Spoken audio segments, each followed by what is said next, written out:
Tatiana, lutte contre l'inversion de valeurs, l'intelligence au service de la nation. On appelle Sibinombote Bandeko Balandi. Il y a Réaco News Télévision. Bienvenue dans l'émission Nabiso l'invité à Mokolo Alelo, Torobandako sur la réalité. Oui, c'est pas ça qui juste après le match, il y a RDCP Sénégal, Monaki acte, il y a vandalisme, Nengue Salemaki, na stade de martyrs, Baï Congo, jeunesse, Boukaki, Kitignos, Oezalaka, Nandela, il y a stade de martyrs. Est-ce qu'il faut continuer Namakambo, Oto, Monaki, Wana, Tope Boni, Lelo Maman Tatiana? Toko Sola, Mwana Mboka Pati Katanga, Toko Miwapi, Mwana Mboka Maïmaï, na Maïmatali, Mwana Mboka Jakinda là pour l'instant. Oyo Azali na sanatorium Wapi Pai, Azali Penza Kubela Makasi, ba Kubwa Kambela te batinda ya ata na centre Nganda pote azwa ba soin oyo koyeba ko tala Maïmatali nzoto nae. Toko Miwapi na dossier ba yi opposant awa epai ya biso na mboka na biso République démocratique du Congo. Est-ce que tozela kaka bosolo la nito pe boni mais to revana na Maïma Ndembo pamba te mo na mboka Pati Katanga azwaka pe poste na Maïmatali Ndembo na mboka na biso tokolobela yango kolo tu Pati Katanga Maïma mbote na yo mbote mingi mama Tatiana tango kolobaka Maïma ilobaka pe que tozana oyo na biso coalition ya munene de la gauche congolaise, coalition de la gauche congolaise, voilà. CGC oyo kangami oyo kambemi na mwana mboka Jean-Marc Kabunda na pesi bande konyo sur CGC mbote mingi na pesi mbote mingi na bayeba kolanda biso à l'étranger diaspora bino boza ya biso pa bino nde boko lesa Congo bino nde boko soigner batu suko baza malade bino nde me diaspora eza munene ata batu bavanda na Angola baka na diaspora ata batu bavanda na Brazzaville baka na diaspora eza occidenté Japon te Chine te même batu bavanda na Angola nde batu basimbi sécurité sociale ya Congo so muta ko bela botinda mo eloko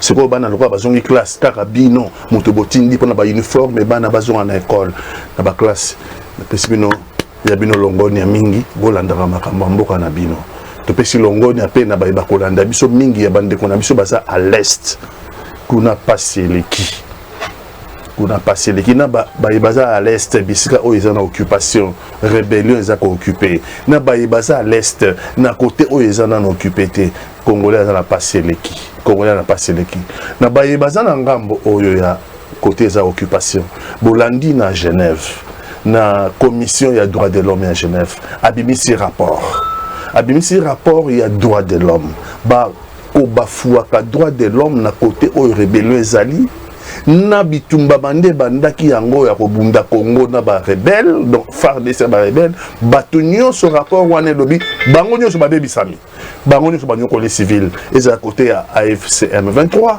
et à côté à FARDC et à côté à Bawazalendo mutumo za ko épargner ba civilité or que tant bondimi bitumba bobunda eza bino bitumba na bino bo épargner civil donc rapport wana na sengi na ba congolais nyo so batanga yango rapport ya droit de l'homme ya commission ya droit de l'homme ya Nations Unies ou yebimi na Genève na koloba susu na côté oyo nano ba rebelle ba comité za mawa bolandi ndenge ba bomi ba lobi 70 mais non totalité na tongo oyo toyoki kezali 120 personnes ba bomi bango na Ntoyo na groupement ya Péré vraiment na groupement ya Péré na territoire ya Lubero batu bazaki na matanga bazolela na matanga et comme na pourquoi ba ADF na luba bimina zamba ba tamboli ti ba yoko mabisika matanga ezalaki carnage babomi bande kona biso na zone oyo kuna na Pere kuna na Toyo kuna na Lubero eza na zone ya oyo bachaki gouverneur militaire aza kokamba yango oyo babengi état de siège toza na état de siège voilà toza na Grand Nord na état de siège à part état de siège toza na MONUSCO à part MONUSCO toza na opération conjointe UPDF donc armée ya Uganda et sangana na armée ya Congo pona ko traquer banani ba ADF bon ndenge ADF ngo autei ko bimakala mingi te na Mambasa abomaki bato boni lelo abimi lisusu ayeko boma bato na Lubero sikoyo gouverneur militaire territoire waneza na état de siège musani bon sala MONUSCO boza wana na équipement nyonso première mission ya monde oyo bisana mbongo mingi boza nini Opération conjointe. Aujourd'hui, bateau bako kamba biso, bazo koka ko protéger bisoté. Bako koka ko protéger bisoté maman. Bako koka ko protéger bisoté to comment. Yango moni na lo biso ba ju biso atana itando ike. So ba ju biso atana téléphone ba yeba ke to bo sanité makambo na bango teleme biso na motema. Toza na mboka oyo za suko kanga ba mate. Tozo koma lokola Haïti. Toujours comme à l'école Haïti, Haïti, ça l'équipe déjà 250 ans, il y a indépendance, depuis l'agent indépendance. Et c'est l'équipe déjà, Bambou là, c'est 250 ans. Mais t'as là, Haïti n'est koufi. Bisopé na monito waka na nzela wana soki to zongeli makambo ya alimate, makambo ya boanyate. Ndembote ngaki na pesa na bande konyoso Congo, o bakolanda biso. Matondo mingi, de corps sans vie, d'habitants yantoyo, ndenge mwana mboka pati katanga maïmaï Aouti Koloba, moko ya coalition de la gauche congolaise, victime ya massacre perpétré par ya terroriste oyo ya bayi ADF. Tout kende pe na likambo ya mwana mboka pati katanga. Eloko nini eko salaka ke bazo continuer koboma ba Congo mani et tozomona silence na part ya bayi autorité. Et vous aussi l'opposition, vous aussi bayi résistant. Est-ce que pour Nabino bozali komona makambo ndenge mosusu to ezali na eloko bino pe bozotala po tezali ko profiter na bino ba opposant makambo oyo eza na kati ya plan oyo salami ya kobotela biso mboka ndengo moni bazoboma ndengo moni baza ko intervenir tena tangi bato oyo basimbi na tolobaka na Lubero bisika babomi bato na Grand Nord na province ya Nord Kivu kuna ozala mampinga ya oyo bako benga ya gouverneur militaire oyo batsaki ya état de siège état de siège là qui c'est que balongola ba civil ba gérer province té province comme la maboka ba soldat na police état de siège on est sali déjà ba 4 ans sur 5 ans on a bossé na bambula tellement les kebele. Donc na kati kuna na Lubero état de eza na kati ya état de siège na Lubero oza na MONUSCO parce que MONUSCO lelo batu ba yeba tikala kana ba province mibale MONUSCO longwa na ba province nyonso parce que azaki na démarche ya kobima na mission wana elongwa na RDC démarche na bango yango wana puisque bazo longwa ka ndambo na ba province nyonso MONUSCO sa longwa MONUSCO tikala be na province mibale MONUSCO tikala ka na Nord Kivu et puis na Ituri. Or que bisika massacre wana salami ndena Nord Kivu. Donc MONUSCO a un équipement surtout sophistiqué parce que MONUSCO a la première mission au monde en termes de moyens aux Nations Unies en Bongo. Et puis campement na bango pe MONUSCO ça ti musikate na toyo bisika babomi bato. Boni bango ba moni ba ADFT. Ya misato armée na biso FARDC na armée ya Uganda. Bakenda na bosangani na région wana pona nini pona ko traquer ADF. Si ko boni armée ya Congo na Uganda sangana si ko ba massacre usama bango bazalaki wapi na moni na motuna na yo elengi ko lakisa nini ke batu bazako kamba soki bazana kata complicité te batu bazako kamba bazana kata incompétence. Donc soki bazana kata complicité donc mission wana eza ko se dérouler bango ba yebi pona nini eza ko sala mababo mamba congolais. Pourquoi ba mamba congolais mais pona ko sala biso ba supplantation.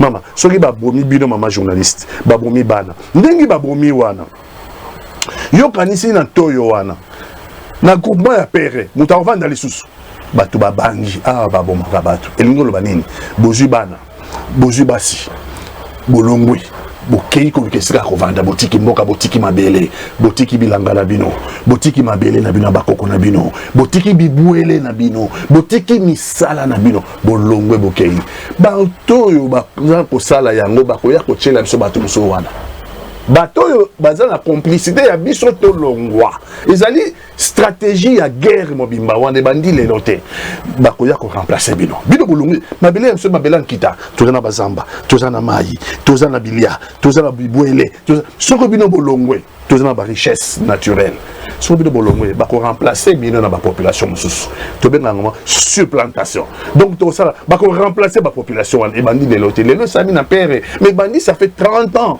Ça fait plus de 30 ans yangoyo stratégie ezali ya ko déraciner ba autochtone ko longola ba autochtone ba kende on ba remplacer bango na ba population venue d'ailleurs et gouvernement na biso peut-être dans la complicité. Si on a une complicité, c'est dans une incompétence. Si on a une incompétence, il y a gérer les Congolais bien na bango. Si on a une incompétence, il y a quoi assurer sécurité à Congolais bien na bango. Et bongité, bato oyo ba ko gérer mboka ba kamata mboka pour ba assurer sécurité à Congolais bien na bango pour na boye to silate. Pe ozomona ba bomi bato. ADF ya bomi. Na ba arme blanche, na ba masasi. Ba zongi pe malembe. Ba enquêter bangote. Ba zongi pe malembe tina zamba. Ba dénombré 120 morts. Oyo ba bomi bango na ba arme blanche na ba minduki. Et puis il y a plus de 100 personnes disparues parce que ba ba okimate. Na kata boka ba ba kimiti. Ba kotiza ba kenzela donc plus de 100 personnes disparues na groupement ya muke ya pere. Ba to ba disparaître de moi. Donc ezali nous créons la terreur.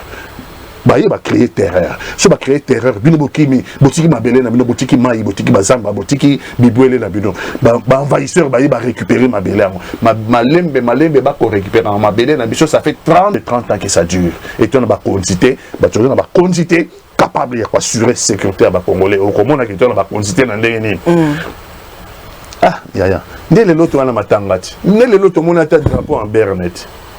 Baboma qui lobby au Bakolanda biso tamso bako baboma qui lobby le 9 ezaki lobby mardi baboma qui les autres aux mercredi le 10 non mais président Félix Tshisekedi pe azali il faut y aller pour matanga tiama il faut y aller pour drapeau za Lamberne te po ya ke na cérémonie d'accueil officielle la qui organisée par le président drapeau en berne et nous sommes à 0 francs yaya il suffit qu'à fonctionner information qui est gouvernement bisira nyo so bango bazo contrôler bazo drapeau en berne bâti et ça coûte 0 quand le drapeau donc c'est nga nango te que président azalawana na ndenge nini azalawana na azala na epeta kene ko visiter Astana yaya mboka oyo bolela kabana na binote mboka oyo bovanda bozo to gagner na match peut-être na sali lien moko noki peut-être ngo to koma wana mais yaya ça une émotion tellement que mboka oyo botika abana na bino baboma bango ndenge wana mboka oyo omonaki bébé wana tosala na yo émission oyo avandi ndeko ne babomi omonaki image wana na kosenga soko za nango il faut ba congolais tosala na conseil soko za nango mama okokozongisa ngo lisusu oyo bébé wana na benga ye bébé asimbi moninga na ye bébé akufi ya yebite ka kufi amemi ye ata réaction mon côté ya régime sur mon côté ya pouvoir lelo babomi na ntoyo mais babandai ko boma na mambasa poso le kai kuna tosanga na émission ba poso le kai kuna babomaki na mambasa te babomi na Ituri. Donc, biso a on a kata Kinshasa distraction. Tu vas causer à te gagner match. Tu vas causer là. Oui. Tu quelle coupe du monde.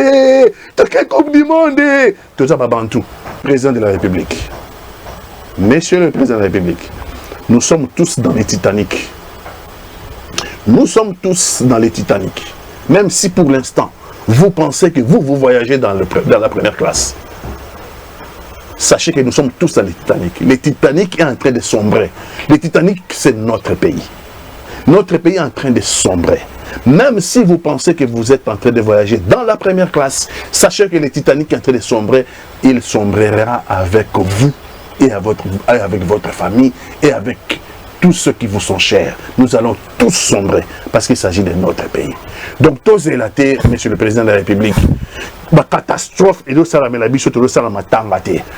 attendons ça coupe du monde token de coupe du monde non tout ça babantou et le karma existe tout ça babantou et le karma existe. Moi, Mboka Pati Katanga Maïmaï, stade de martyrs vandalisé par le public, totalaki, Ponayo, parce que tout le monde est ministre et sport, moi, Mboka Didier Boudimbou a outil qu'on condamne fermement, Makambouana Oyo et les Kanaki, Ponayo, quand Otali Bilili. Ndengezalaki ko le Kanawana, Oki Kolobanini par rapport na yango, analyse na yo. Mawa mingi ya mawa mingi mokambi mawa mingi mama journaliste Tatiana Pote nazalaki na kala na zakala na CV nanga nazalaki directeur du cabinet ya ministre des sports sima nazalaki pe gestionnaire ya stade wa na komaka pe gestionnaire donc to loka nazalaki loka DG ya stade wa de martyr na mona kitango ba suspendaka stade de martyr ngai nde nazalaki gestionnaire ya stade ba suspendaka stade de martyr na l'ère Kabila na mona ki passe to mona ki match mo il fallait que to beta wa soko na bo sanité léopard akina ko beta mo na Brazzaville match Mususu Mazembe, je crois. Akenda kobeta yango na kanisi na Tanzanie to na Zambie, mais je pense na Tanzanie. Parce que stade ezaki homologué te, stade ezaki na misala ya bosala, stade ezaki na homologation ya FIFA te. Lelo a tobuki boye. Lelo a tobuki biloko na biso moko. A tobuki biloko na biso moko to bandana na kobuka ko condamner na comportement ya ndengo wana. Ah, autobouki, mais biso moko to handicapé léopard na bisoti. Parce que maman, compétition ba ko beta na no silité. Il y a solo to pour la kilobi. Il y a solo. Mais quand la biso soko match mi balé moko je crois contre Soudan. Soudan du Sud était aussi ça na bango. Et tu as le moko contre Soudan na moko contre Togo. Na kata pour wana, to tirer le match mi balé. Moko contre Soudan, moko contre Togo. Na kanisi moko to beta libanda, moko eza prévu to beta na kata mboka. Mais sur le stade, na biso ndenge babuki wana. FIFA a repéré ça sur homologation te. FIFA a repéré ça sur homologation te.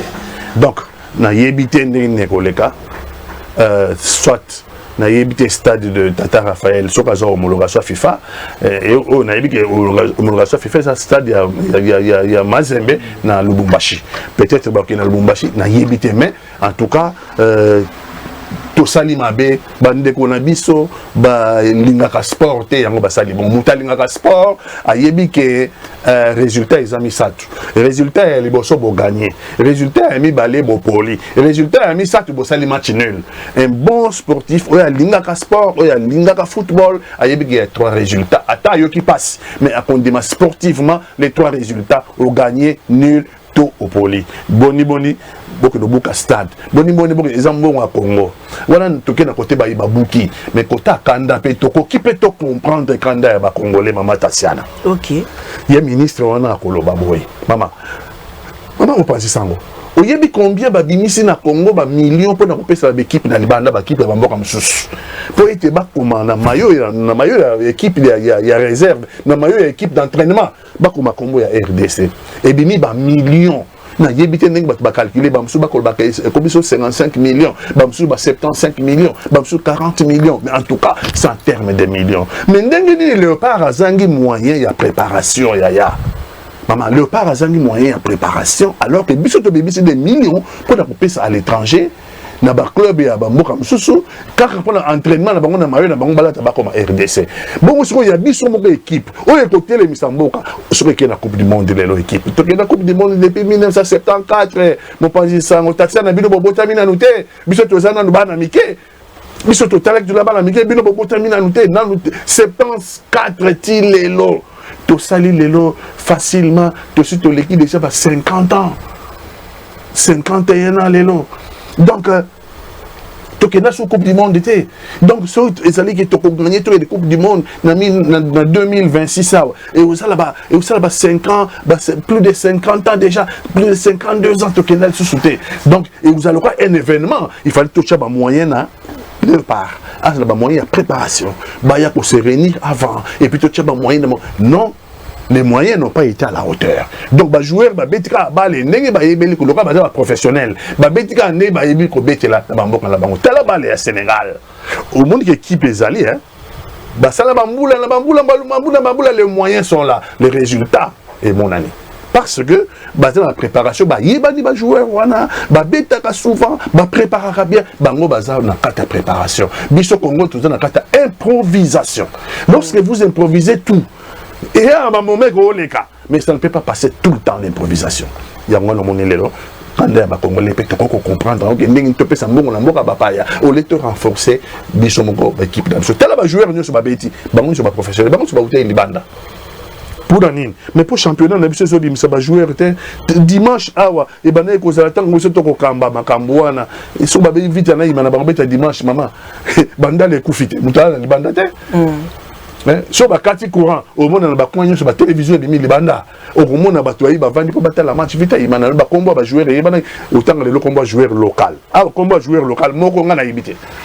Na yebi combat joueur local à mon côté, c'est quoi peut-être dans Gogoye ma pour autour de chan hein, dans mon temps moi mon commis balé na koyo kapona yoka on a chan. Mais et ça c'est une émulation tenir mané ko za vita ibana bakobeta. Mazembe vita bakobeta.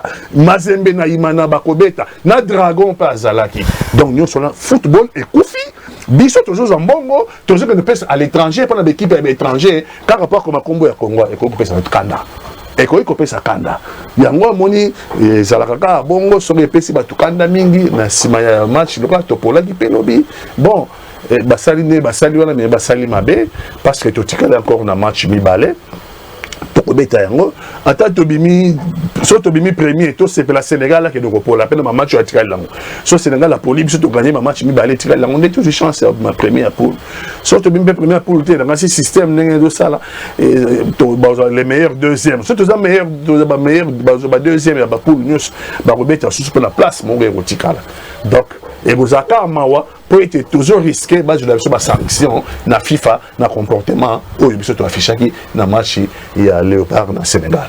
Très bien. Tozongi lisusu mwana mboka pati Katanga tango to kolobela meto moni ministre ya sport a telemeli likambo wana tokoliki ate ba sanction pe ya makasi po to moni bakangi pe bana o ba msusu wana parce que il y a les images oyo libanda ezalaki lo moto ba gaz ebeti ba misusu bazalaki sur place surtout netinga tozwaki ba menace bande ko ebele jeu de amis o ba yibi bango ba téléphone à partir ya limité 7e rue, aux ozonga 6e, 5e, 3e, 4e, ok, de kuna bandeko ebele, batambola ki malamu te ba première rue wana nyonso mata kota stade des martyrs, insécurité. Donc tout le bate so ki match ya monene ko beta mabongo, pote ba sécuriser, ba ikongo mani malamu esengela kande président za na kati ya stade des martyrs. Wana ta mosusu sécurité linga kezala makasi, peut-être balinga ba buka ndenge wana te, po penza niveau pe ya sécurité en kolobate. Bazalaki trop sûr de bamonaki esalemaki na Soudan ndenge to betaki kuna bazalaki sûr kaka na victoire topé boni po to ebite na ndembo il faut s'attendre à tout. Ah na auto là-bas il faut s'attendre à tout besoin de victoire besoin de défaite besoin de match nul pour na ndembo. Bon peut-être dans tout monde qui na to gagner ko beta na Soudan du Sud hein na Juba. Peut-être le match de Bétek na Juba, tu gagnes 4-1, il faut dire les choses telles qu'elles sont. Juba, Soudan du Sud, Azali une équipe à péter. La preuve, c'est qu'il y a pour Tozali et Soudan du Sud une équipe de l'échec. Là, on a gagné à match morté. Donc, Azali une équipe à péter. Que Congo, Nabiso Léopard, tout le monde gagné est na Juba, la capitale, na Soudan du Sud. Ngaye Kamisa na Ongate. Parce que les équipes a pété. Mais il fallait tous se mesurer dans le Sénégal. Congo niveau na Yangouanandi Sénégal, deuxième en Afrique après Maroc. Le premier en Afrique est à Maroc, le deuxième est à Sénégal. Congo il fallait se mesurer dans le Sénégal. Bon, na joueur na biso mabangate, ba beti match na bango malamu, ba beti match na bango malamu, ba bandaki malamu, ba lembisi na deuxième mi-temps, déconcentration na deuxième mi-temps, ndana ngotia ngo na compte ya impréparation. Donc il y a ministre de sport avant dernier a expliqué tout. Ndeni ya ko pesa 40 millions, plus de 40 millions à l'étranger et que l'équipe na biso pour Léopard préparation na bango et aller au rabais. Donc niveau niveau préparation. Il faut joueur ba mesana mingi, ba beta ba match mingi, ba s'entraîner mingi, ba mesana bango na bango, ba mesana système de o ngaso na boki libale boy akolanda boy. O ngaso na bale wana kuna okimela kuna. Bezali ndi Sénégal a beti Sénégal tant que tu 2-0. Tant que tu mener bango 2-0, Sénégal a eu conscience qu'il a courir vers les dangers. Congolais a eu conscience que il faut te maintenir différence pour la Coupe du Monde. Congo a continué à distraction. Baye Rouchaïbi a distraction, toke mi-temps, tozongi, balandisi ebi, balandisi ebi, 3-2. Ils allaient en préparation. Après défaite wana Sénégal, bato tozaki ko bato ba ko zonga na nzela, ba kuti ba bus ya ba J ya bato ba piller, ba acte wana okolobani ni pourtant. Te wana yangote. Wana yangote. Bino soki boza na kanda.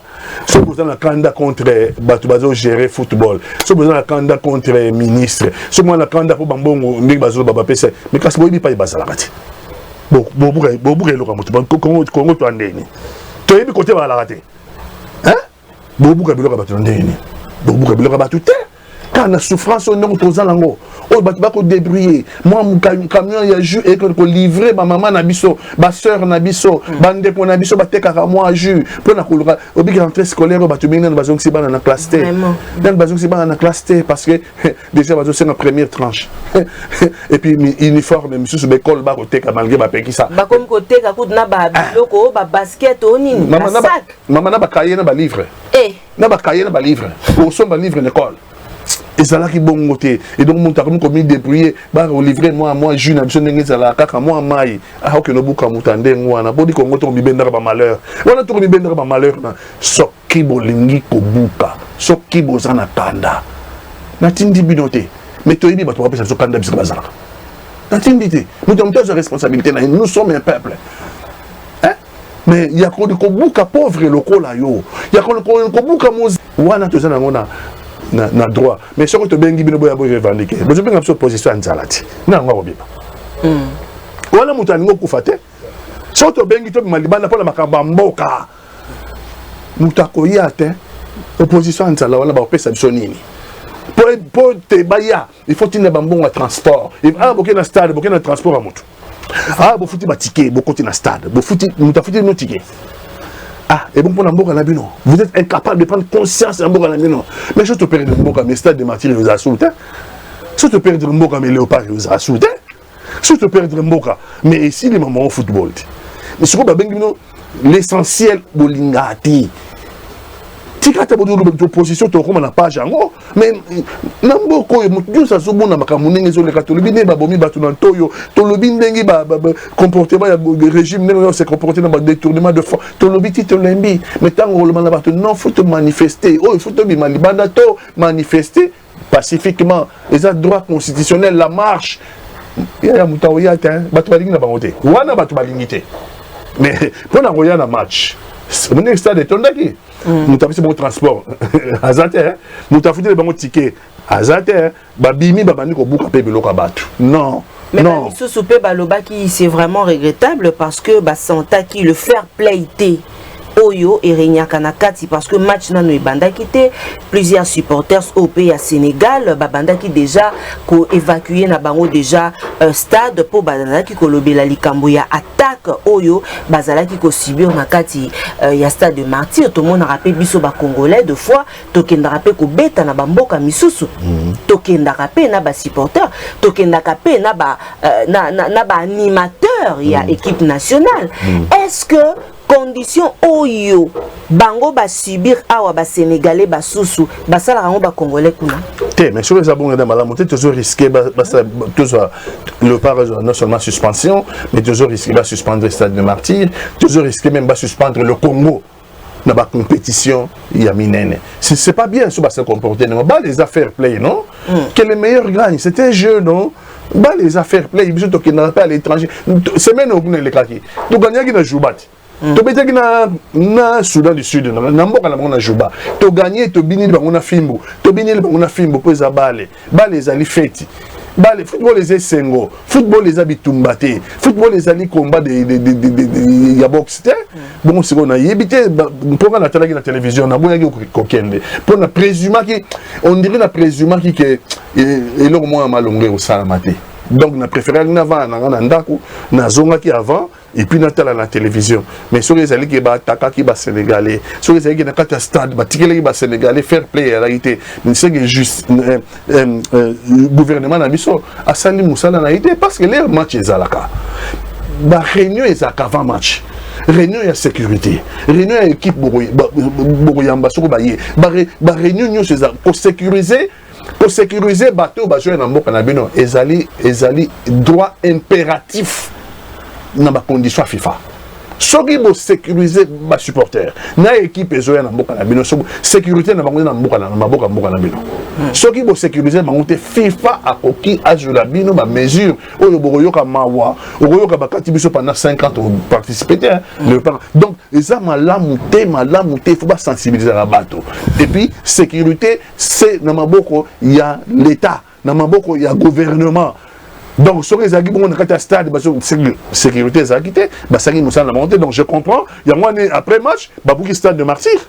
Sécurité, après match, Babouki stade de martyr. Babimi, Libanda, quand on a la deuxième rue, la première rue, téléphone à Batou, Koboto, la Batou, Biloko. C'est que il y a un problème de sécurité. Jacques Chabani, voilà le domaine. Hein? Jacques Chabani, camarade Nangaï. Sur le lobby, on a lobby. Voilà le domaine. Mais toujours sentir incompétence, ma casse. Toujours sentir incompétence, ma casse. Dans le bague, maman. Soumis à 2. Tant que le gouvernement est bimé. Dans le bague, soumis à 2 serait égal à soumis à 1. Parce qu'on a pris les mêmes, va reconduire Bango. Au Koïko candidaté, Yomoko Moto. La solution Yozuaka. Et puis ça a un résultat. Mais on continue qu'on aura une solution et puis ça a un résultat. Il y a moins de 3 000 on a pris les mêmes. Hein? On a pris les mêmes, les mêmes gouvernements soumis moi va reconduire Bango, ça les mois permutation à Mouké, mais en grande partie va reconduire Bango. Il y a moins le monde qui n'a bloqué, qui n'a stade, qui n'a match, bon on va sécuriser et bon tu récupérer bon Goma Moukolonine et bon tu récupérer Bukavu Moukolonine. Sur le stade de Martyr, bon on va sécuriser ba Congolais, bon on va sécuriser l'équipe et y a quitté dans les supporters Nango. C'est que Goma Moukolonine tu récupérer Goma. Et bon Bunanga Moukolonine. Et comme là sur 3 ans, sur 4 ans. Et bon donc on doit comprendre que tout ça face à un régime oyo est à la hauteur des enjeux. Tout ça face à un régime oyo et qui diriger Congo parce que bazana katia oyo babengana na français impéritie. Très bien. Tokomi wapi mwana mboka pati katanga awa tokosola maimatali Congo kaka sur maimatali dialogue pote toyokaki bosololani entre bino tomoni na ngambo mosusu na Afrique du Sud délégation ya bayi proche ya Joseph Kabila représenté mais tokoyebate bino bayi opposant qu'est-ce qui se passe? Est-ce que vous allez pour dialogue ya basango, vous allez pour dialogue oyo ezali ko salema et pas ya tabombeki to boni parce que tala to ti ko betali solo ya ntoyo awa bande ko na biso bazoko bakokufa te na moyo lelo. Maman, likambo yo ya dialogue ezeli kamo munene. Ba Congolais régime pouvoir ya Félix Antoine Tshilombo ezo désorienté ba Congolais. Ezo désorienté ba Congolais makasi na o etali dialogue na kolingola boy. Maman, omoni tango ba Maman panzi sango. Tango Bunaga na Ekweyaka. Bunaga na eza mwa mboka mwa muke na frontière ya Uganda. Eza na Congo, mais na frontière na Uganda. Eza mwa tobene agglomération moko ya muke. Na pesaka mokonzi mboka conseil na l'air wana. Na lobi na ye ba rebelle wana ya Bunaga na tokanga bango na Bunaga na babimate. Va dire que tous concentrer force na biso. Tout concentrer FRDC. Bunaga na rébellion wana et se propager et bimaté tito traiter problème en il y a rébellion on a kata Bunagana Bunagana ezaki moi agglomération ko ya moke baboya ko yoka biso basali politique ya nini retrait stratégique politique ya retrait stratégique de retrait stratégique en retrait stratégique na ko loba na lobi mokonza mboka de retrait stratégique en retrait stratégique to ko na la Kivu to ko na la Kivu.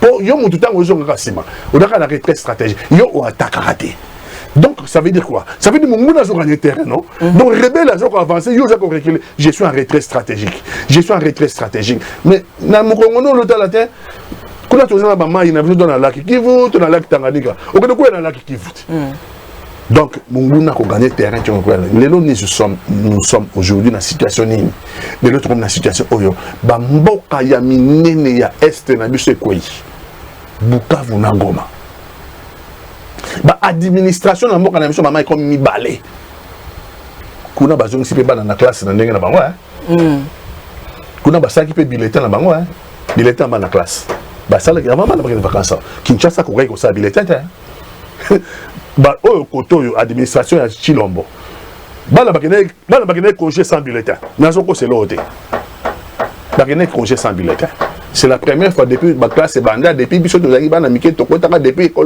école maternelle ti a on a Congo to mona ki bana basisi le 2 juillet ba pesi bulletin c'est la première fois donc un régime incapable d'imprimer les bulletins cartonnés un régime incapable d'imprimer les bulletins cartonnés pour comprendre niveau ya ba problème pas to zaleli nango lelo bango la rébellion et botoli biso bamboka ti to comme na deux administrations bango pe bakomi ko fungula ba frontière na bango frontière à Bunagana et fungama na Uganda pour le commerce comme maintenant Uganda na côté ba rebelle bazali boyoka ki ba mikolele kaki Kenya lobaki akotinda chargé d'affaires presque ambassadeur kaka bakotinda ina Goma ça veut dire bazu ampleur à telle enseigne que les lots est comme une boka partagé en deux.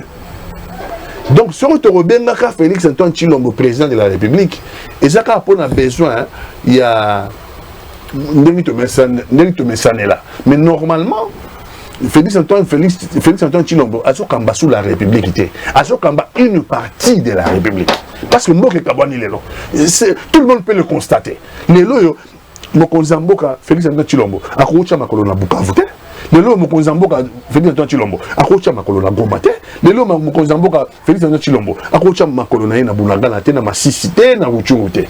Donc son président de la République a okokate akoma na une partie de la République. Donc à ce président de la République a commis président d'une partie de la République. Voilà ne pas bien de problème pas Isaleli. À partir du problème moi maman, il y a deux solutions. Soit tu as ma coquille à Rubunda. Soit tu as ma coquille à Rubunda, tu es un rebelle. Ok? Soit tu as ma coquille à Rubunda. Première hypothèse. Soit tu as ma coquille à Rubunda, tu es une rébellion, tu libérer Mboka na biso et zonga bomoko. Première hypothèse. Je constate que l'hypothèse wana ma coquille est été pour la soda na biso, nous en avons des très bons. Ma coquille est été pour le service de renseignement, nous en avons de très bons. Ma coquille est été pour la police, nous en avons de très bons et des volontaires capables de faire ça. Nous avons ma coquille est à niveau de gestion politique de la guerre. Ok? Félix Antoine Tshilombo a ça incapable. Il y a à gérer défense et sécurité en Bokanabiso. La preuve, c'est qu'il y a des rebelles il y a monde entier, rebelles, pardon, des mercenaires. Bapesa bango bomoni ya mokolo Bukavu Goma ekoyaki le 27 janvier na pesa mutemoni mobabimi na Rwanda le bando futa bango wa $10,000 par mois. Mais ba colonel na biso soko ba colonel soko ba capitaine na biso baza na salaire wa ba na salaire musika muke ya muke mais to benga ki batu ba awa to benga ki te Félix Antoine Tshilombo, président de la République, a benga qui ba mercenaires d'ailleurs. Donc à gérer la guerre par des mercenaires, afin de ne pas te perdre, ba mboka, ba mercenaires pe ba bimi ba kei, ba na mbongo na biso, ba zu ba équipement militaire ba lagi nango ba tiki ba Rwandais, tout le monde qui des images sont là. Donc le problème c'est un problème politique. Et donc problème il y a défense et sécurité à Congo. Problème il y a rébellion à Congo. Problème ça ba soda soda monsieur comme na mutute. Ba militaire na bisoté. Service de renseignement na bisoté. Et ça ba policier na bisoté. Nous en avons des très bons qui n'ont pas le moyen ba docha banga la hauteur. La gestion de la défense et sécurité à un niveau politique, non. Félix Antoine Tshilombo, il y a un niveau de salaire. Il y a un niveau de lobby. Il faut tout solo là. Puisque l'hypothèse à Liboso et à Bitumba. D'abord, Batouba Okufa, et puis des deux, Félix Antoine Tshisekedi Boyebi dans le journal Mamalobana était Kagame wana kokota zamba, Tokobeta Kigali, Troyakuti na CT, à partir de Goma wana, Nazongela Té, tu vas perdre temps pamba. Bateau sur Ibamba Loba, Souka, tout le monde est les kaki. Babote le Goma, babote le Bukaba, après avoir babote le Bambo Kebele. Les lobes sont menacés ouverts. Dans le lac Tanganyika, baké vers le Tanganyika, baké vers le Katanga. To lingi ndengwana te parce ba okufa yango to sengi to solo la banda kala to solo la mais ba yi abiso basango bazoka initiative pour la paix et le bien vivre dans la région. Les alliés initiative à Basango. On a constaté que l'initiative à Basango, opposition, nous sommes d'accord avec l'initiative à Basango. AFC M23, baza d'accord, on a dialogue à Basango. Ok? Kabila Joseph, aza d'accord dans dialogue à Basango. Ok? Moïse Katumbi, aza d'accord dans dialogue à Basango. CGC, moi Namboka, dirigé par moi Namboka Kabunda Kabun, tous d'accord dans dialogue à Basango. Martin Fayou, aza d'accord dans dialogue à Basango. Délice Sanga, aza d'accord. Camarade Jean-Claude Mvemba, aza d'accord. Camarade Nanga,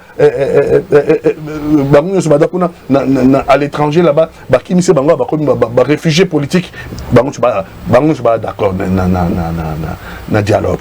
Tout le monde fait une partie à FCC, une partie à union sacrée, bah ça peut d'accord dans dialogue. Oh. Mais quand il pousse une grande partie, une majorité écrasante de se dégager en faveur il y a dialogue dans l'initiative à Basango. Quand c'est toi qui y a dialogue dans l'initiative à Basango, Tabombe qui a ça du dialogue, Tabombe qui fondation à Tabombe qui et c'est en tant qu'Africain, dans la deuxième édition de Bango, Baché thématique qui a deuxième édition, et la paix et la stabilité au Congo. Ndé bango ba bengisa ki bato ba ya ko réfléchir. Tabombe ki a sali dialogue, a sali forum de réflexion sur la paix et la stabilité au Congo. Na kati wana bengisa ki pe régime à Kinshasa, ba bengisa ki pe ba délégué à Kinshasa. Ba bengisa ki pe Kabila, ba bengisa ki pe Katumbi, ba bengisa ki pe biso CGC azwa ki invitation. Ndeko Jean-Marc Kabound, président national de la coalition de la gauche congolaise. Président de l'Alliance pour les changements parti politique a qui invitation. Mais il y a un comportement et un régime à Kinshasa. Pour la Makambo Tabombe qui le régime à Kinshasa a une invitation. Toboyi, on est allé complot contre Congo. Boni moutaro ça la complot au beng ça yo mugudo makambo ya osekisa to ça la complot contre Congo to beng si Congo yemo ya vendre na kata complot wana et ça na sens mo côté baboy invitation tant baboy invitation to moni mutu moko ya opposition ndeko Martin Fayulu alandi bango na sens wana babi ici communiqué il y a la muka décidé que bango pe ba kokendete bango pe ba kokendete na Afrique du Sud bazoku misobe dialogue il y a Basango, Biso peut être d'accord dans le dialogue à Basango, mais ça n'empêche pas tout de réfléchir. Biso CGC, tu le bailles au Kenya d'Afrique du Sud. Les amis posent l'équipe maman, tu comptes ici passeport, ma communion soto, et comme Mbappé, ça, moi, n'a pas visa, Jean-Marc Kabound, m'a payé visa. Donc c'était vrai? Oui, c'est vrai. Mais grave, et je vous donne le nom de porte-parole à la CGC. C'est vrai. Et comme on a, Babo, il m'a n'a visa. Babo il m'a visa au moins le régime à Kinshasa boye ki okenda hein ache songi na gouvernement ya Ramaphosa hein ache songi na régime ya Ramaphosa pour na ba pesa ba congolais bazaki na kati ya mboka visa te donc ils a le régime ils sont en otage parce que bandego bazaki libanda Kabila le roi za libanda tindi délégation en Afrique du Sud bomoneki batu Kabila tindaki Katumbi atindi pe délégation na bande comme sous pe baye parce que bazaki invité biso tokoki ko kendete pour régime ya Kinshasa a influencer a che pression na régime ya Afrique du Sud ba pesa biso visa te mukolo toke visa limité parce que tous en contact na ba organisateur de fondation Tabombeki a écrit sur ça le Kambako Kamwa et ça le Kambako Kamwa parce que tout est en règle to contacter même ambassadeur à Kinshasa. Mais ambassadeur à l'obéir, ils ont obéir na ba raison moussous. Et nous ne savons pas raisonner notre visa parce que tout est souka. Jean-Marc Kabound moyen que nous répondre à l'invitation à l'égalité alors qu'Azaki est invité dans le forum pour la réflexion sur la paix au Congo et la stabilité en RDC. Jean-Marc Kabound Babombe qui est tribune.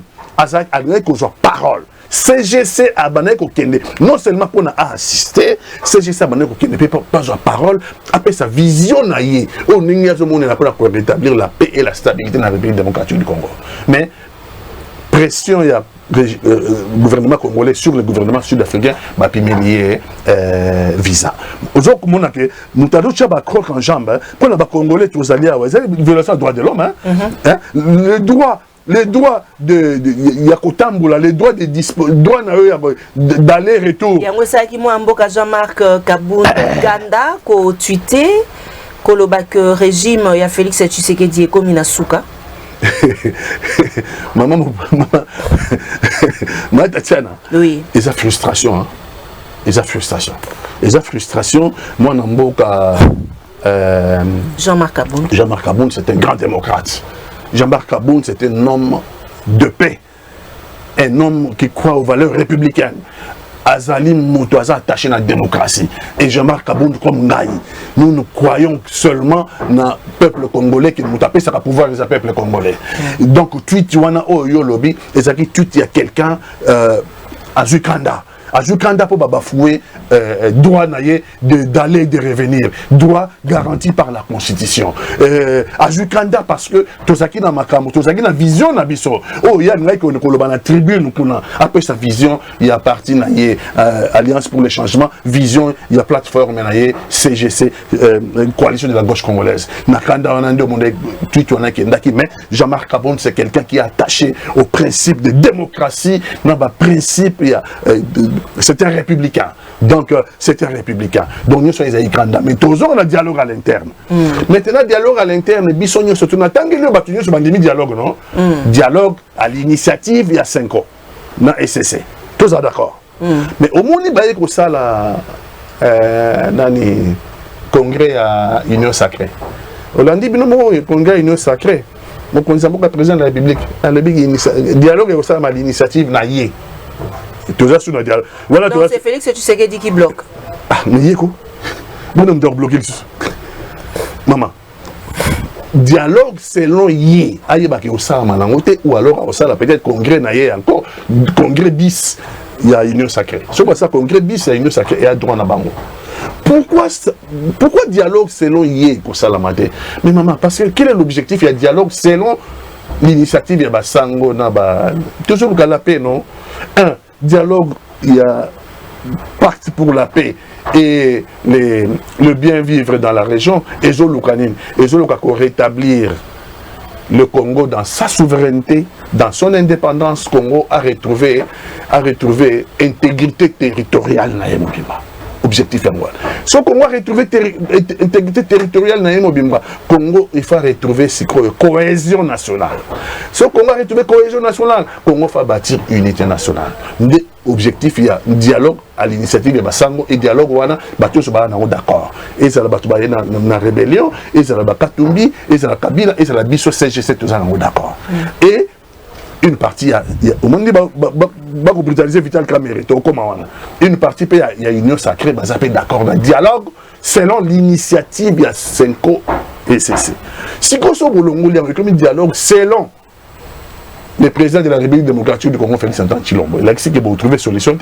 Parce que le dialogue selon Félix Antoine Tshilombo, l'initiative de Félix Antoine Tshilombo, pas le lobby, les Congolais inféodés, il doit déterminer c'est quoi les Congolais inféodés.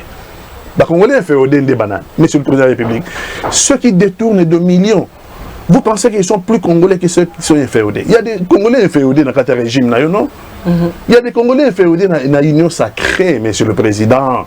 Il y a des Congolais inféodés à l'Union Sacrée. Hein? Au moins, il dit que non, on va parler. Après réunion, après congrès de l'Union Sacrée, il dit que quelqu'un l'a appelé là-bas pour dire qu'ils ne sont pas d'accord avec vous. Et donc, nous voulons qu'on dialogue avec l'Union Sobakoya. L'Union Sobakoya, tel que défini dans le cahier des charges il y a 5 ans SCC. Opposition politique, opposition armée, Union Sacrée, donc la majorité, les chefs coutumiers, société civile, force vive de la nation, nous sommes sur le face à face pour Congo retrouver souveraineté, Congo retrouver intégrité territoriale, Congo retrouver indépendance, Congo retrouver unité nationale et la cohésion nationale. Congo est un bon des dialogues, on a l'initiative à Basango, mais il y a Robin ça dialogue à son initiative. Mais attends, Maman Mokonzi, à Hollande, monsieur le président, vous êtes un problème, non? Vous êtes un problème. Vous êtes un problème. Vous ne pouvez pas au même moment être un problème et être la solution. Le dialogue en soi, c'est pour traiter les problèmes auxquels le Congo est confronté. Les problèmes auxquels le Congo est confronté, les problèmes qui menacent le Congo dans son existence en tant que nation. Et parmi ces problèmes, monsieur le président de la République, vous en êtes un. Et donc, on doit aussi traiter votre problème. Ce n'est pas avec un mépris que je vous l'ai dit. Je vous dois du respect comme tout Congolais doit du respect à la fonction président de la République. Mais tout simplement, je vous dis, c'est une analyse rationnelle. Vous êtes un problème au dialogue. Parmi d'autres problèmes, vous êtes un problème. Et vous ne pouvez pas être le problème, être au même moment celui qui va convoquer ce dialogue selon votre vision, comme vous l'aviez dit. Et c'est lui qui va proposer des solutions selon votre vision, comme vous l'avez dit. Et les résolutions du dialogue vont vous être déposées comme vous l'aviez dit. Je pense que ça, il a dit que vous avez posé un dialogue, peut-être trouver solution. Alors des choses l'une, où vous avez le moyen de libérer notre pays, ça veut dire par la guerre. Mais soyez conséquents, monsieur le président. C'est que les Congolais fait belé. C'est que les Congolais vous acceptez que les Congolais. Or, bien sûr, les Congolais en 30 ans, monsieur le président, à plus de 30 ans, 15 millions de nos compatriotes décimés à l'Est. Ça n'est trop, non, monsieur le président. Ça n'est trop. Je pense qu'aujourd'hui, la phase militaire, la guerre n'a rien donné sauf les catastrophes. Sauf que le Congo a donc avancé la catastrophe sur catastrophe. Il est temps que tout le Congo va vendre. Sans exclusivité, sans exclure personne, pour trouver les solutions pérennes et retrouver la paix dans notre pays. Donc, monsieur de dialogue, moi, Namboka, Kabunda Kabund, Aza pour les dialogues, partenaires. Je vais vous montrer l'image. Je vais expliquer l'initiative là-bas et nous sommes d'accord avec le dialogue à l'initiative de la 5O SCC. Nous ne sommes pas partants dans le dialogue. Mais partout où il y a réflexion, en Afrique du Sud, maman, et là en Occident, et là en Orient, et là au centre, et là au sud, ce qui va dire réflexion sur la paix en République démocratique du Congo, maman, vous pensez ça, biso toko kenda. Très bien. Tosi lisa émission, to monaki bamboka ebele, lokola na Tanzanie, basusu bake plus loin que le Sénégal, to monaki awa epa ya biso, balobi te train, enfin, ezongi po na kobundisa, likambo ya embouteillage na Engumba Kinshasa, likambo ya transport pasi, to monaki ministre, monamboka Jean-Pierre Bemba, teke di akataki d'ailleurs ruban, po na yo, et bakongomani basusu balobi te, train wana na tango ya Kabila ezalaki kosalema te kasi lelo yo na tango ya Félix Tshisekedi quand même eloko ya malamu zongi pote ebundisa embouteillage na Engumba Kinshasa yo lobini. Maman, idée ya kocha train pour ebundisa embouteillage, train zonga Matadi Kinshasa, train leka kuna na chango. Non, mutu mo ko boya te parce embouteillage leki makasi.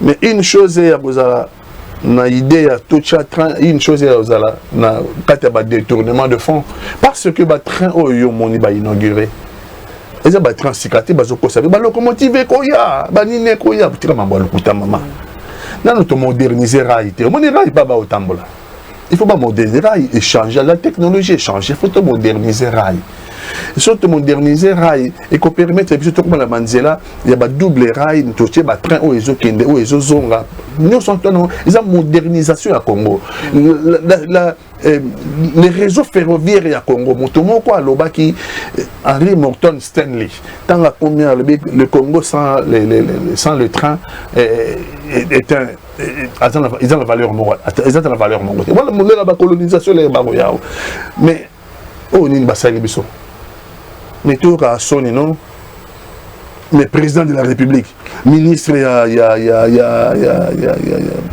a transport mais il fait ça on amène le président de la République à quoi inaugurer Babylone aux occasion maman très on est Zaïre appelle ça yango don na Gabon Zaïre appelle ça yango don na Gabon déjà dans l'ère à Kabila. Parce que nous, l'opposition politique, tout ça, on a pas soutenir les mal. Non. Déjà dans l'ère à Kabila, bakendaka ko somba ba train, oyo Mobutu asaka don na Gabon. Et ça na Gabon ti ekufi. Déjà dans l'ère à Kabila, bakendaka ko somba ba train wana. Ba ko tia ba train wana en circulation, ba pakula en couleur. Car on est président les biens kendaki. Kabila pas ça kenda ndenge wana ba pakula ba couleur.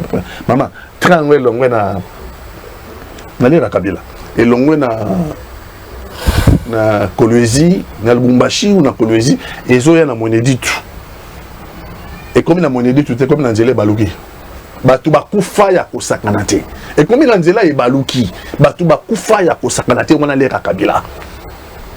Donc na komi tout, na pona ni ba Congo, pona ni ba autorité congolaise ba lingi ba congolais. C'est à peu près le même type de train. Car ba train et là au cas échanger tant sur ba parcours en couleur. Et puis, le gars, moi, c'est que par contre, colère. Mon monnaie qui est comme une musique, c'est Koufidango.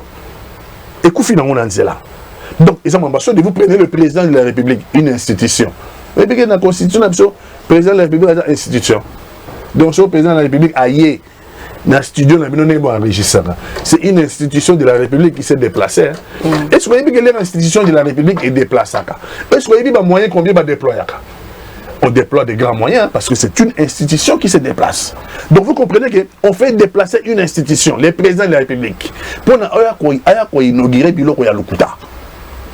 Pour inaugurer Biloko Yalukuta. Et puis il tamboulé à quelques centimètres, à quelques mètres, à quelques kilomètres, et puis il Finango, Angela, Batoye Bakangi, image, va publier image dans le monde. Et ça m'a camboua Sony, non? Et ça m'a camboua Sony.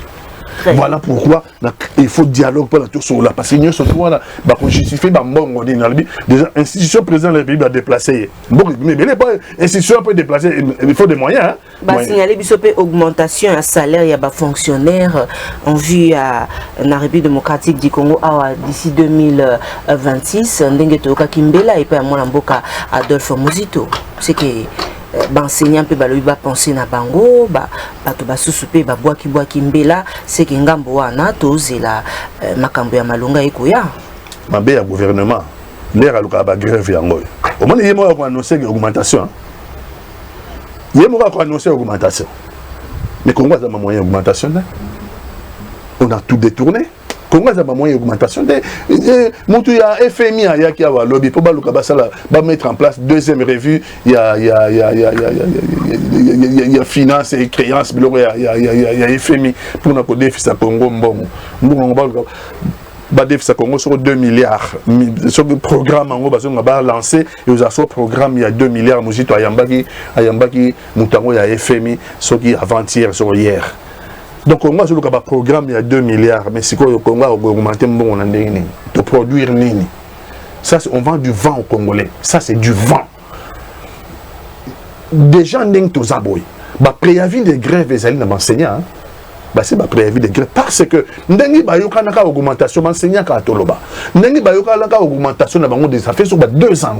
Rythme ya augmentation, n'engi ba yoka naka gouvernement. Gouvernement, c'est l'augmentation. Le gouvernement a une augmentation. Le dit va augmenter, moi je veux que va augmenter, mais va augmenter combien? Il ne faut pas se moquer des Congolais. Va augmenter combien? Moi je pense que le minimum, les minimum aux fonctionnaires va toucher. C'est au moins l'équivalent de $500. Mais le gars va foutre à la franc congolais. Il faut pas indexer à $. Parce que l'inflation est allée. Parce que le dollar est au matin, le long de la monnaie 29, 29, c'est la monnaie 29, Koudana, côté studio, la monnaie il y a local, ni noyan, na pembe noyan, la monnaie 2910. $1, 2910 francs congolais.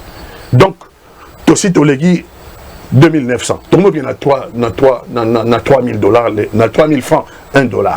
Et nous le banni. Si on fout un franc congolais, si on fout un toyal et puis un toni, on va foutre la rabat. Selon l'entreprise et l'État, bateau est différent. Bien sûr, à l'époque, Nabanda peut oser la papa l'angambongo la fonctionnaire, mais bateau a tous un moyen. Ok, donc il y a un problème sérieux. Non, il faut bâtir d'abord, il faut harmonisation à taux parce que taux va fixer taux d'échange va fixer la banque centrale, na tongonyo c'est bimarana, na revue à banque centrale. Abimsera biso to eyebani siko boni et puis que bato so ba futa bango ti lelo na to ya 18 na $1 ba bisa bango encore 104 $1 ba bisa bango 1800 bato so na 1800 lelo bato so ba na 2000 incapable de futa banda kuna bambongo wana donc so ba songi donc tango so ba futi fonctionner $100 tout na ba futi en franc congolais na toni il y a un mensonge criant au bas où ça travailleurs congolais. Comment on a l'État? Il y a un peu d'étrangers, parce que l'État et moi je protéger les Congolais. D'abord qu'on harmoniser le taux. Le taux c'est un taux officiel. Et puis la banque centrale. Si on dit le taux, ils ont $1, 3000 francs congolais. Mais tant que vous avez foot à congolais, ça va toucher à $100.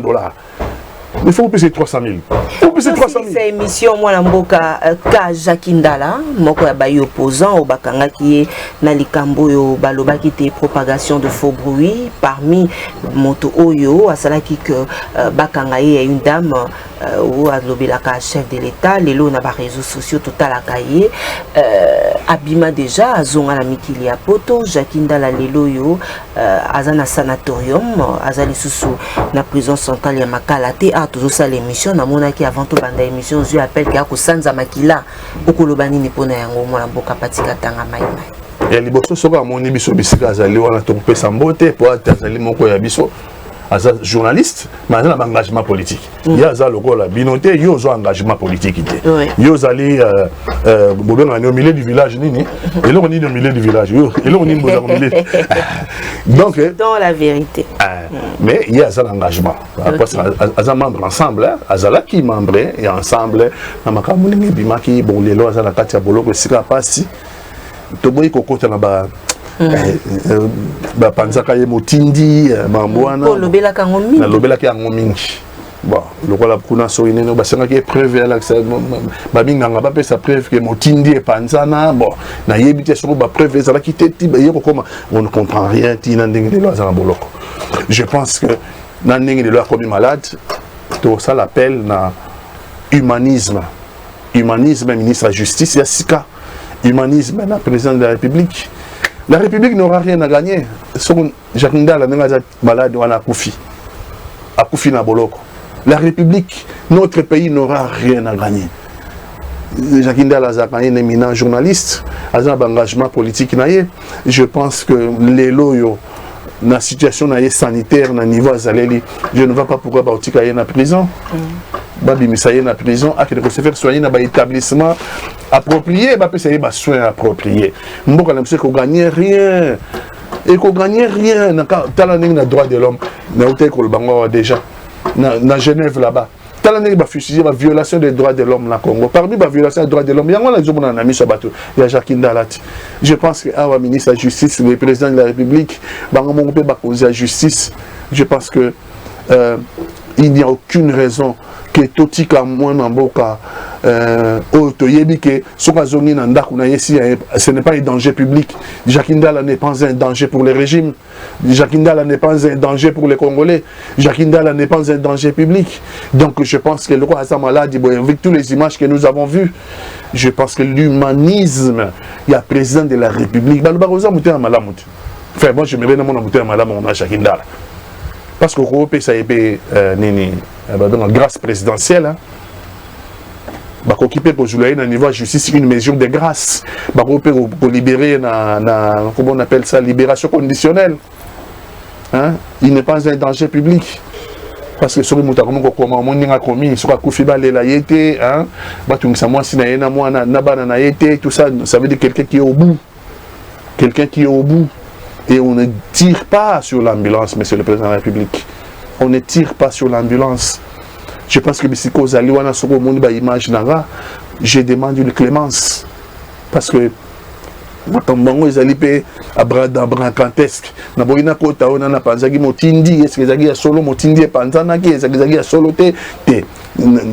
Puisqu'il y a un flou autour dans le Bika, pour des raisons humanitaires, dans la santé, je pense qu'une mesure de grâce, c'est comme ça, au niveau de la justice, une libération conditionnelle, une mesure de grâce présidentielle. Le président de la République peut prendre cette ordonnance, va libérer. Et puis, il n'y a pas seulement lui, il y a aussi les autres.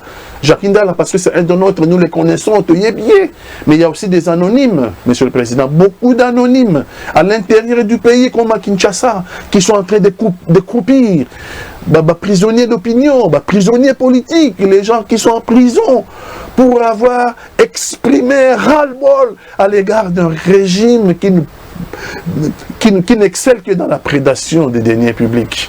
Et donc, Congolais, ils en ont marre. Je pense que tout bandalon Jacques Ndala et libérer tous les autres. Merci beaucoup. Tokomina Souka bandeko bakolinga bayana coalition de la gauche basala ndenge nini to bao basepela mingi kosola na mwana mboka patika tanga mai mai. La coalition de la gauche, Tozobeng Saboya Mingi, et la coalition de la gauche dirigée par mon amboka Jean-Marc Kabonde, donc CGC en sigle. Na Kinshasa, on a un problème. Na Kinshasa, à l'intérieur, bon, si vous êtes à l'intérieur, sûrement vous avez un représentant à Kinshasa, vous déléguez à une lettre d'adhésion à Ekotik, on a 11e rue sur le boulevard. siège na biso ya CGC eza na kati ya CGC eza na kati ya siège ya ensemble alliance pour le changement il y a mon mboka président Jean-Marc Kabound parce que Jean-Marc Kabound il est au même moment président de son parti Alliance pour le changement et il est aussi président de la plateforme CGC coalition de la gauche congolaise. Donc on vient avec la lettre d'adhésion, on vient déposer là-bas, dans 11e rue, pour Kinshasa. Même pour ceux qui sont à l'intérieur, pour nos partis politiques, pour nos regroupements politiques, la plateforme politique, ceux qui veulent nous rejoindre, ils peuvent faire une lettre d'adhésion sur bazar à l'intérieur de notre pays ou ailleurs. Batini est représentant à Kinshasa avec un courrier à qui vous déposez demande d'adhésion. Nous allons traiter cette demande d'adhésion et condition que vous soyez quelqu'un qui est pris, il y a valeur de gauche, vous soyez quelqu'un qui est pris dans ma valeur, il y a humanisme, dans ma valeur, il y a patriotisme, dans ma valeur, il y a partage, dans ma valeur, il y a sécurité sociale, des valeurs, il y a progrès social. Ceux qui veulent s'inscrire dans le cadre de ma valeur, lettre d'adhésion, et hier représentant à Kinshasa, à Kinshasa a déposé dans la 11e rue sur le boulevard, c'est écrit Alliance pour le changement, à l'intérieur, siège à CGCP Zawana. Bon, pour la adhésion individuelle, les gens, personnalité politique, personnalité éminente, personnalité au moment où il rejoindre, c'est toujours la même démarche. Vous allez là-bas, vous déposez il y a demande à la 11e rue sur le boulevard Nalimete. Quant à ceux qui veulent, jouer un téléphone, sur la langue, tout ça, je vous ai déjà dit que vous allez facile, vous passez par Maman Tatiana. So Bobenguié, parce que le numéro s'affiche. So Bobenguié, il y a coupé Sabine, contact sans problème. Merci beaucoup. Tokobi Nasuka, merci à ma partenaire fidèle, il y a Maman Tatiana, merci à Annika Mwanya ya Umba, merci également à Mimi Laïfé Tamokondi Import-Export. Joyeux anniversaire à la fille de papa Serge Katembo et maman Cilia Os. Totombelio vraiment, Mbota Maëlamou, merci à Congolais et Congolaises. Banson. Vous allez qui baïke Mokolelo Kolanda Maman Tatiana boyeba que je vous aime beaucoup nakoko ba toujours kolinga bino pambate mais matalimbo kanabiso République démocratique du Congo yango ne moto ezali préoccupation na biso oso sango les patrons merci également aya pasi au sango ayambo na bino nyonso Bolanda Kabiso, boyeba que Maman Tatiana vous aime énormément. Nakoko ba toujours comme Mabino na Katia Motema na biso. Un grand merci à mon papa, le révérend docteur André Bokundoa, vraiment pour Nagnon Soba conseil et autres.